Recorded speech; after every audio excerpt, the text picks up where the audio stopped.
there is something I began to notice. When I slowed down, that most of the time, I wasn't living as a person. I was living as a role. In the morning, when I stepped out of the house, I put on a version of myself that had already been prepared. A version that knew how to be on time, how to be polite, how to respond the right way. At work, I was the responsible one, the competent one, the one who didn't cause trouble. I knew when to stay quiet, when to nod, when to say the safe things.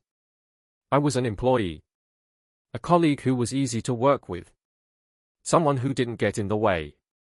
In meetings, I knew how to speak, without being seen as too different. In conversations, I chose topics that wouldn't make anyone uncomfortable. I smiled at the right moments. I showed just enough interest. I kept myself within the group's definition of fine. I was someone who should behave this way, who should say that. No one taught me these things directly. I learned them on my own. I watched how people reacted, then adjusted myself, little by little. When a sentence made the room grow quiet, I remembered it. When an attitude was praised, I repeated it. Over time, I learned how to become someone acceptable. Every place I went, I knew who I needed to be. With my superiors, I was reliable. With colleagues, I was cooperative. With family, I was someone who didn't worry them. With friends, I was always okay. Every environment had its own invisible rules, and I learned to adapt to them very quickly. In every conversation, I knew which face to wear. A polite face, an enthusiastic one, a calm one, a face that didn't need to say much. I switched between them, almost automatically, without thinking, as if this were a survival skill in this world. And I did it well, so well, that sometimes I forgot which face was actually mine. But there are moments, very rare ones, when no one is in front of me anymore. When I come home after a long day, close the door behind me, and the outside world is temporarily shut out. I take off my jacket, hang it up, change out of my work clothes into something more comfortable. The movements are familiar, but the feeling is different. As if, little by little, I am taking off everything I carried with me throughout the day. The room is quiet. No voices. No questions. No eyes waiting for me to behave the right way. I sit down, sometimes on a chair, sometimes on the bed. Sometimes I just stand still in the middle of the room, and I realize that there is no role waiting for me to continue. No one is watching. No one is waiting for a performance. No one needs me to stay in character. And in that moment, a very strange feeling appears. Not sadness, not loneliness, but a subtle emptiness, as if all the outer layers have been removed. Yet inside, I can't find a clear shape. I don't know what to do. When there is nothing to do, I don't know what to think. When there is no one to respond to, I sit there, in a room I know well. And for the first time that day, I am no longer defined by other people's eyes. And I realize something that scares me a little. I'm not sure who I am when no one is looking. No questions to answer. No roles to hold. No expectations to meet. Just me. And an empty space. where a clear sense of self should be. I began to notice the way I introduce myself, not in serious job interviews, but in very ordinary situations. A casual gathering with friends, meeting someone new, a meal with a few unfamiliar faces. The question is almost always the same. What do you do? And almost by reflex, I answer with my job. I say where I work, what my position is, what field I'm in. I watch the other person's eyes shift. With that answer, curiosity, judgment, sometimes admiration, sometimes indifference. And in that moment, I understand that in this society, a job is not just work. It's a way to rank each other. When someone asks, "How have you been lately?" I don't answer with how I feel. I don't say what's going on inside me. I talk about my work instead. I say I'm busy, that I have a lot to do, that I'm working on projects, that I'm trying. I use my pace and my workload to describe my state of being, as if being busy means I'm doing okay. I rarely say, "I'm tired," "I'm lost," "I'm not sure what I'm doing." Those sentences aren't part of the safe script. I use what I do to explain who I am. I am a busy person. I am someone with work. I am someone who is moving forward. Those labels make me easy to understand, easy to accept, easy to place within a conversation. And the more I use them, the more I realize something deeply uncomfortable. I don't know what to say about myself beyond those labels. If I don't talk about work, I feel awkward. If I don't talk about projects, I feel empty. If I have nothing that I'm working on, I don't know who I am to introduce, as if my value were tightly bound to my productivity, as if my existence needed to be justified by how busy I am, and deeper still, as if removing all those labels, I would have nothing left solid enough to say, "This is me." I ask myself, not once, but many times, in very quiet moments, when no one needs me to appear okay. If one day I no longer have this job, no place to go each morning, no emails to reply to, no business card to hand over, when meeting someone new, what would I say? When someone asks me who I am, if I no longer carry that title, no longer employee, specialist, someone with a position, no longer the thing that earns me a respectful look, what would I have left to stand in front of others? If no one praises me for being good at what I do, no one messages me to say I did well, no one needs me because I am useful, would I still feel that I have value?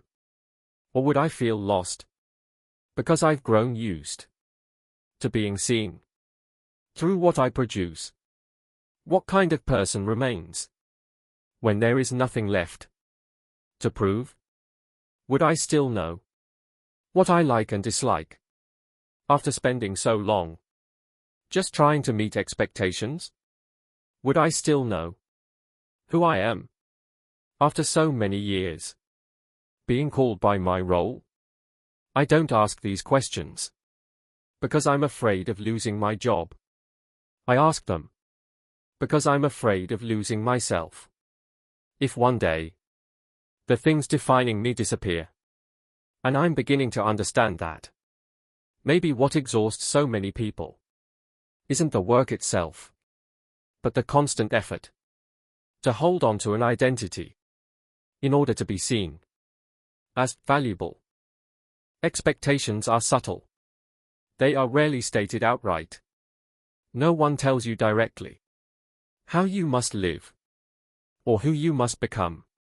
But they are always present in the way people look at you, in the brief silences after your answers, in the slight furrow of a brow when you say something that doesn't quite fit the mold. They live in the eyes of family members when you talk about your work, in the nods or the hesitation of friends when you mention your plans, in comments that seem harmless yet quietly carry an entire standard with them, in the familiar questions. When will you settle down? When's the next step? Why don't you seem to be moving forward? Those questions aren't meant to hurt. The person asking may simply be curious or genuinely concerned.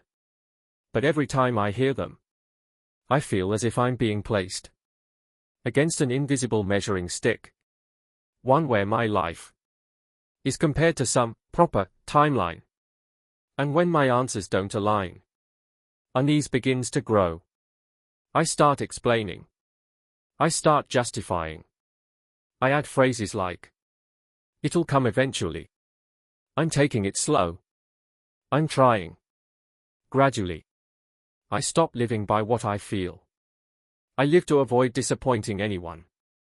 I choose what is easily accepted. I avoid what makes others worry. I adjust my dreams to fit the gaze of those around me. And in the middle of all that, something strange happens. I become increasingly clear about what I should do, but increasingly vague about what I actually want. I grow used to asking, "Is this acceptable?" more than, "Does this feel right to me?" And I begin to wonder whether I'm living a life that is good enough for others, yet drifting farther and farther away from myself. I realized that I had spent a great deal of energy trying to become an acceptable version of myself. Not because I was being fake, but because I was afraid of being excluded. I learned how to not speak too much about what I truly think. I learned how to soften what I feel. I learned how to choose paths that wouldn't make others frown. I wasn't too different. I avoided opinions that could spark disagreement. I kept my views within a safe range, enough to not be seen as out of place. There were times when I thought differently, wanted to live differently, but I swallowed it down, because being different meant having to explain, having to endure the looks, having to stand alone. I wasn't too uncertain. I tried to always have an answer, a plan, a direction. Even when I wasn't sure inside, I presented everything as if I knew exactly what I was doing. Uncertainty makes people uneasy, and I didn't want to be the source of that unease. I didn't stray too far from the common path. I stayed close to what was considered reasonable. I kept my life within familiar frames. Education, work, stability. The next step. I rarely dared to turn in another direction. Not because I lacked curiosity, but because I didn't want to be seen as someone who had gone the wrong way. And I did all of this with great patience. Each day, I filed down a small part of myself. A bit of desire, a bit of doubt, a bit of difference, until I fit better in other people's eyes, but slowly drifted farther away in my own. And what saddens me the most is not that I changed. It's that very few people ever asked, "Is that version really you?" One evening, I sat alone, doing nothing at all. Not because I wanted to meditate. Not because I intended to reflect. I was simply tired, and didn't want to open anything else anymore. I placed my phone face down on the table. No music. No computer.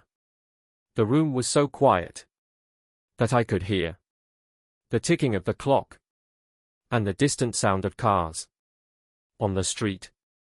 A warm yellow light fell softly against the wall. Familiar objects rested where they always were. The chair, the table, a cup with a little water left inside. Everything was ordinary. And it was precisely that ordinariness that made me feel as though I had been left alone with myself. There was nothing to handle. No messages to reply to. No roles to maintain. Just me. And the room. At first, I felt restless. My hand almost reached for my phone out of habit. My mind searched for something to hold on to. But I stayed still. Not because I was strong, but because I no longer had the energy to run away. And in that silence, a very clear feeling rose up. A sense of emptiness. Not the kind of loneliness that longs for someone else, but the kind of emptiness that comes from not knowing who you are in your own space. I realized that when there was nothing to do, I had nothing to lean on. No schedule. No tasks. No one needing me to be someone. And in that moment, I saw something that frightened me slightly. I didn't know who I was when there was nothing to do. I didn't know what I liked, what I wanted, how I was supposed to exist without being defined by busyness. I sat there for a long time without answers, only the feeling that for so long I had used doing to avoid facing who I am. And now, with everything stopped, I felt empty, like a room just cleaned out, but with nothing placed inside yet. Perhaps this is the hardest part. Not finding yourself in achievements, degrees, or things you can list when talking to others. Those things, as difficult as they may be, still have a clear path. You know what to do to reach them. You know when you're making progress. What's much harder is facing yourself when there is nothing to prove, when no one is evaluating you, when no one is waiting for you to be good at something, when no one needs you to reach another milestone. In those moments, you can't hide behind roles. You can't use busyness as a shield. You can't say that you're trying, because there is nothing to try for. All that remains is you, with unedited thoughts, feelings that haven't been named yet, and questions you've been postponing for a long time. When you don't have to be good, you may see how clumsy you are. When you don't have to be right, you may see how uncertain you feel. When you don't have to move forward, you may find yourself standing in open space. And in that space, you begin to realize how accustomed you've become to being valued for what you do, rather than for who you are. Just being you sounds simple, but it's actually very bare. There's nothing to show off, nothing to defend, nothing to hide behind. Just you, with unfinished parts, unclear desires, and a very human need to exist without having to earn it. And perhaps only when you are quiet enough To stay in that state, do you begin to touch your real self? Not the version that gets applause, but the version that gets to live. I don't have a beautiful answer. No neat definition to explain who I am. No clear declaration that suddenly makes everything make sense. What I have is a very real feeling that if I keep living through roles, titles, and expectations, then no matter how far I go, I will never truly be inside my own life. I may go far in other people's eyes. I may move forward by familiar measurements. I may become someone who is considered fine. But inside, I will drift farther and farther away from myself. Like sitting on a train, moving very fast, following the right tracks, stopping at predetermined stations, without remembering when I got on, or being sure that it's where I want to go. And at that point, the problem is no longer whether I've gone far enough. It's whether I'm going in the right direction.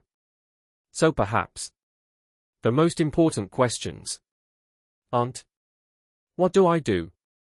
What have I achieved?